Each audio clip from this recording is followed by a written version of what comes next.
sedikit ingin tahu responnya Mbak terkait dengan ada sih siapa tuh Mirel ya yang di Malang ya sih ya, yang di Malang yang ketika pernah hadir di panggungnya Cak Nun kalau nggak salah itu kan sempet tuh dihujat dan lain sebagainya, tapi pujian juga sangat luar biasa. Pandangan terhadap sosok Mirel satu, yang kedua pandangan terhadap sosok Cak Nun, MH Ainun Najib. Kalau saya secara pribadi sih beliau itu pawangnya Indonesia, jadi beliau itu pawang bagi saya, orang yang sudah selesai dengan dirinya sendiri. Nah, pandangan Mbak dengan dua nama yang saya sebut di akhir tadi kira-kira seperti apa? Pernah nggak ketemu Mirel misalnya, atau pernah nggak, atau punya cita-cita ingin ketemu Cak Nun gitu? Saya sih melihat kedua orang ini adalah, saya pandang mereka mempunyai pemikiran rasional.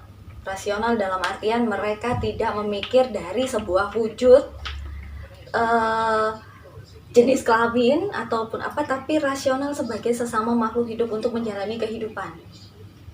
Jadi, kalaupun kita membedakan, kenapa harus dibedakan? Mata, telinga, hidung, kaki, tangan, kita sama. Nggak harus dibedakan, cuma pola pikirnya mereka rasional. Kita bisa berpikir rasional seperti mereka, tidak ada yang menghujat. Tapi mereka menggunakan hujatan ini sebagai memperbaiki di depan publik, memperbaiki perilaku yang benar. Tapi untuk dari segi prinsip, mereka punya prinsip sendiri-sendiri. Menurut saya nggak ada yang jelek. Meskipun seorang Mirel ini, dia punya hati dan batin yang sangat kuat loh mas. Meskipun dari lahirnya dia terhujat, tapi batinnya, makanya kenapa dia punya penilaian, ada yang hujat saya, ada yang ngasih saya kata mutiara. Yang menghujat hanya melihat dari lahir, tapi yang bisa melihat dari segi batin, perasaan, hati, itu mereka yang memberi kata-kata mutiara. Karena apa? Ya setiap hidup orang manusia mereka yang memutuskan, asalkan tidak menyakiti ya sudah. Itu berpikir rasional, karena kita ciptaan Tuhan dengan menjalani kehidupan masing-masing. Jalan hidupnya ditentukan oleh mereka masing-masing. Dan saya yakin Mirel pun juga tahu dengan apa yang sekarang dia alami, tapi dia bisa dekat dengan Tuhan karena apa? Ya secara lahir memang orang bisa melihatnya seperti itu mas, tapi batinnya siapa tahu, sholatnya, mendekatkan diri ke Tuhan, pengetahuannya tentang kebatinan dia lebih luas daripada kita. Mirel itu bisa iya, jadi seperti itu. Karena apa mas? Orang kalau bisa sekarang gini, Mirel ini pun untuk bertemu dengan Cak Nun, untuk berinteraksi dengan orang lain, dia tidak malu ataupun tidak ini loh dari segi lahirnya. Karena apa? Ya dia merasa saya juga makhluk ciptaan Tuhan, saya pun juga punya hak untuk hidup. Kenapa saya harus malu? Tapi saya ingin tahu, dengan saya yang seperti ini, tapi saya bisa meyakini Tuhan, saya bisa menyatu dengan alam lingkungan, saya juga bisa punya karakter peduli sama sesama. Apa yang perlu dihujat? Dengan penampilan aja atau dengan ini? Nah, mungkin setiap orang itu punya plus minus. Jadi untuk hujatan, saya yakin Mirel pun hujatan itu pun untuk memperbaiki dia. Tapi kalau menuruti semua, maksudnya gini, kita harus tahu hujatan ini tadi berguna untuk kita agar bisa dipancarkan. Soalnya manusia ini adalah pancaran ya, pancaran sebuah perilaku, sebuah apa, setiap karakternya orang berbeda. Jadi apabila itu ada hujatan, berarti kan kita memancarkan sesuatu yang jelek. Tapi yang menghujat ini tadi, apakah sudah tahu untuk dia ini mempunyai kejelekan apa? Makanya saya sih kalau melihat, saya Cak Nun sendiri menanggapi si Mirel pun juga rasional. Menurut saya mereka berdua punya pemikiran yang rasional, tidak mau mengusik sesama karena kita punya jalan hidup masing-masing. Tapi dari segi kebatinan, saya yakin mereka berdua pun juga punya prinsip untuk mendekatkan diri ke Tuhan ini tadi dengan cara apa. Dan dia punya pengetahuan yang luas ini, berarti kan orang hanya bisa melihat dari lahir aja mas, batinnya dia nggak tahu loh kalau dia pengetahuannya sangat luas, ya kan? Saya aja melihat Mirel menjelaskan masalah lingkungan, masalah yang lain-lain ini tadi. Dari segi karakter, dia mau untuk beradaptasi dengan yang lain. Lucu ya lucu, waktunya gila ya gila, tapi waktunya untuk membahas segi kebatinan atau segi ini, dia juga punya hati, ketulusan dan lain-lain. Dia pun juga membela dirinya karena dia punya hati, dia punya perasaan, begitu. Makanya dia pun ya ada yang menghujat, ada yang mengasih kata mutiara. Nah, hujatan inilah yang membuat dia untuk lebih kuat. Tuhan itu pasti akan memberikan sesuatu yang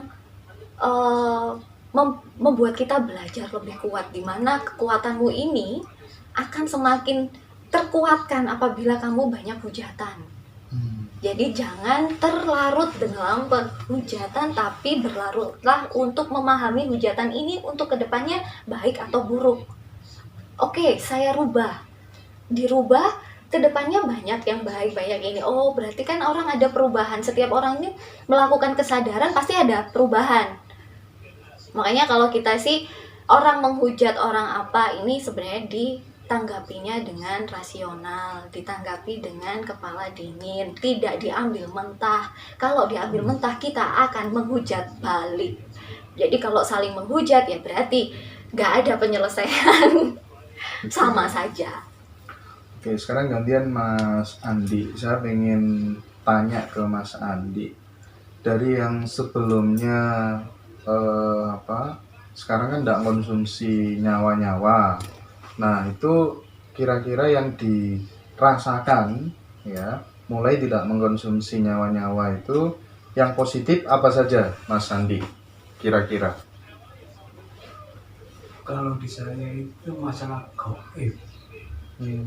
Masalah gaib kayak Mas tanya kayak gini sini bisa jawab. Gitu. Terus Intuisi berarti. Hah? Intuisi. Jadi gaib ini tadi untuk menyelaraskan intuisi. Agak sini, Dek. Intuisi atau bagaimana, Mas? Jadi kalau dari segi saya nggak bisa menerawang. Rasa dalam Nah, tapi kalau Masnya bilang untuk dari penguji rasa ya, rasa sejati. Nah, rasa sejati itu tidak pernah bohong, katanya seperti itu. Memang iya, manut kretek kayak hati itu kan. Itu sama sih sebenarnya. Benar, kalaupun memang untuk meredam nafsu ini tadi dengan cara tidak memakan nyawa, kalau Mas Andi saya oke, karena memang itu tidak memakan yang tidak bernyawa, terus berpuasa atau lagi seperti itu memang salah satu cara bagaimana kita step by step untuk meredam nafsu. Kita nggak bisa Mas meredam nafsu semuanya langsung itu nggak bisa. Jadi harus ada stepnya. Kita stepnya adalah mungkin tidak makan yang bernyawa itu adalah mengontrol emosi kita, melatih kesabaran kita. Sabar apa? Sabar untuk tidak memakan yang enak-enak, tuh kan? Sabar untuk seperti itu. Sebenarnya logikanya bisa dimengerti kok untuk ajaran seperti ini. Kalau mau menjabarkan secara satu-satu. Iya. Jadi kalau kita telaten, kita kepingin bisa seperti ini, kepingin seperti ini, ya harus telaten mengartikan satu-satu. Meskipun Mas Andi ini tadi bermeditasi, itu pun dia menemukan sesuatu ini tadi, itu pasti ada checklistnya. Checklist dalam artian gini, saya pengen meditasi, di meditasi saya mendapatkan apa nih, oh ternyata garis besarnya dengan cara meditasi seperti ini saya akan menemukan jalan ini. Dengan cara meditasi, dengan cara saya tidak makan yang bernyawa, saya lebih memperkuat rasa sejati saya. Betul Mas Andi? Nah, itulah kosong namanya, bener. Kosong adalah isi adalah kosong, di situ maknanya.